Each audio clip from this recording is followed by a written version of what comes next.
નમસ્કાર દર્શક મિત્રો, હું આપની સાથે છું રાખી અંજારિયા। સ્વાગત છે આપનું કચ્છ ઉદય ટીવી ન્યૂઝમાં। દર્શક મિત્રો, જોઈએ આજના સમાચારો વિસ્તારથી। ભુજ તાલુકાની સૌથી સમૃદ્ધ એવી માધાપર નવાવાસ ગ્રામ પંચાયતની ચૂંટણીમાં ત્રિપાંખીયો જંગ જોવા મળી રહ્યો છે। ગામના પૂર્વ સરપંચ અને ઉમેદવાર અરજણ ભુડિયાના માર્ગદર્શન હેઠળ નવચેતન પેનલના ગ્રામ પંચાયત ચૂંટણીના મધ્યસ્થ કાર્યાલયનું રવિવારે ગ્રામજનોની બહોળી ઉપસ્થિતિમાં ઉદ્ઘાટન કરાયું હતું। નવચેતન પેનલના માર્ગદર્શક એવા અરજણભાઈ ભુડિયાએ જણાવ્યું હતું કે 2.5 વર્ષના વહીવટદારના શાસન બાદ ગામમાં ચૂંટણી યોજાઈ રહી છે, ત્યારે ગ્રામજનોમાં ઉત્સાહ જોવા મળી રહ્યો છે। વિતેલા 20 વર્ષમાં કરેલા કાર્યો અને આગામી દિવસોમાં ગામના વિકાસ માટેના આયોજનની વાત લઈ સોમવારથી નવચેતન પેનલ દ્વારા ડોર ટુ ડોર પ્રચાર કરાશે। દરેક મતદારોનો સંપર્ક કરી વિકાસનું વિઝન રજૂ કરાશે। શ્રી ભુડિયાએ ગામના તમામ સમાજોનો સહયોગ મળી રહ્યો હોવાનું જણાવી વિજયનો વિશ્વાસ વ્યક્ત કર્યો હતો। નવચેતન પેનલના સરપંચ પદના ઉમેદવાર વિશ્રામ કોહલીએ જણાવ્યું હતું કે 18 સભ્યોની નવચેતન પેનલમાં ગામમાં વસતા દરેક સમાજને સ્થાન અપાયું છે। ગામના મતદારો 22મીએ નવચેતન પેનલની તરફેણમાં મતદાન કરી પેનલ ટુ પેનલ મત અપાવશે તેવો વિશ્વાસ વ્યક્ત કર્યો હતો। ગામના જાગૃત મહિલા રમાબેન કરશન વરસાણીએ અરજણભાઈ ભુડિયાને જાગૃત ગ્રામ સેવક ગણાવ્યા હતા। તેમના સરપંચ પદના કાર્યકાળમાં ગામમાં થયેલા વિકાસની વાત કરી હતી।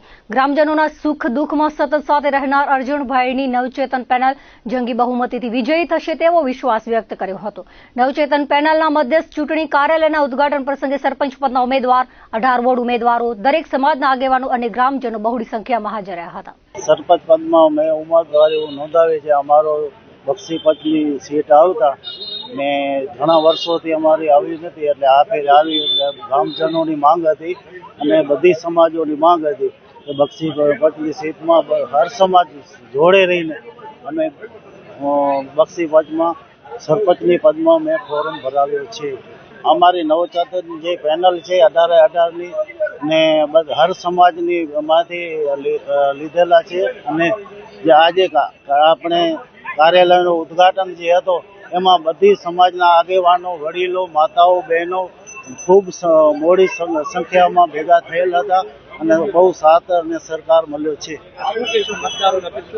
મતદારોને એ અપીલ કરીશ કે 22 તારીખના જે મતદાર છે, મતદાર જેટલો બને એટલો સવારના 7 વાગ્યાથી સાંજના 7 વાગ્યા સુધી હશે અને કોઈ મતદાન રહેવો ન જોઈએ એવી મારી અપીલ છે।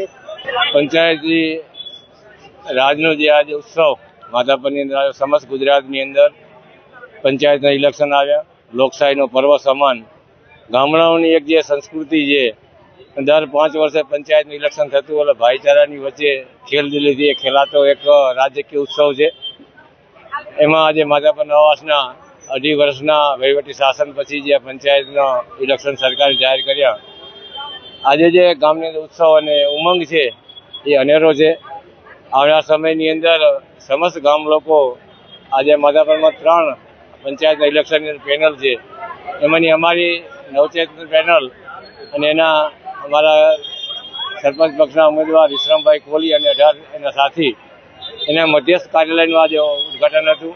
એમાં અમારા સમાજ, સમસ્ત સમાજ લગભગ માધાપરની અંદર નાના મોટા 24 સમાજ જે રહેતા હોય એના સર્વેના આગેવાનો, અમારા કાર્યકરો, અમારા 18 વોર્ડના ઉમેદવારો, એના પરિજનો અને ગામ લોકો જે સાથે મળી ઉમંગ અને ઉત્સાહથી અમારા કાર્યાલયનું ઉદ્ઘાટન કર્યું। આવતીકાલથી મારા 20 વર્ષના જે કાર્યો જે છે એના એક પત્રિકાના રૂપમાં એનું આજે વિમોચન થયું। ઘર ઘર સુધી પંચાયતના જે કાર્ય થયા છે છેલ્લા 20 વર્ષમાં અને આવનાર સમયમાં અમારી પેનલ અને એના મારા માર્ગદર્શન નીચે અને વિશ્રામભાઈ કોહલી સરપંચ તરીકે આવશે એના પદ નીચે શું કાર્ય કરશું એ કાર્યને પ્રજાની વચ્ચે મૂકી અને આવતીકાલથી અમે ઘર ઘર પ્રચાર કરશું અને સમસ્ત આપના માધ્યમથી આજે જેટલો ઉમંગ આ કાર્યાલયની અંદર જે ગામ લોકો બતાડ્યો એટલો જ ઉમંગ 22 તારીખે સમસ્ત સમાજ સાથે મળી બહોળી સંખ્યામાં મતદાન કરે અને અમારી પેનલને વિજય બનાવે એવી સૌ ગામ લોકોને અપીલ કરું છું। અમારા પેનલનું નિશાન છે પાણીની ટાંકી, એના સિમ્બોલ ઉપર જે નિશાન કરી અને સમસ્ત ગામ લોકો 22 તારીખે સવારે 7 વાગ્યાથી કરીને 6 વાગ્યા સુધી બહોળી સંખ્યામાં ઉમંગ અને ઉત્સાહથી અમારી પેનલને વિજય બનાવશે એવી સૌ લોકોને વિનંતી કરું અને અપેક્ષા પણ રાખું। ખૂબ ખૂબ ધન્યવાદ, આભાર। અરજણભાઈના કાર્યના ઓપનિંગ વિશે હું તો ખાસ લોકોને, ગામ લોકોને બહુ જ જંગી મતથી જીતાડે એવી અપેક્ષા સાથે કહું છું કે અરજણભાઈના આજ 20 વર્ષના કાર્યમાં જ્યારે જ્યારે ગામને જરૂર પડે ત્યારે એ દુખિયારાના સાથી તરીકે હંમેશા આગળ ને આગળ આવતા રહ્યા છે. અને દુખિયારાના સાથી એને રાત ને દિવસ નથી જોઈ કે આ દુઃખ ક્યારે આવ્યું છે. એને રાતે દુઃખ પડે તો એ રાતે પણ હાજર થઈ જતા. આ તો ખાલી દુઃખની વાત છે. હવે વાત કરું છું ગામના વિકાસની.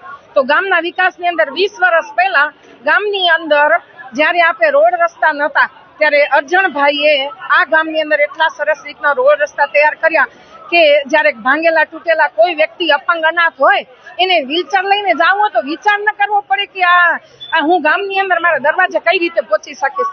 આવા સરસ પાકા RCC ના રોડ રસ્તા તૈયાર કર્યા.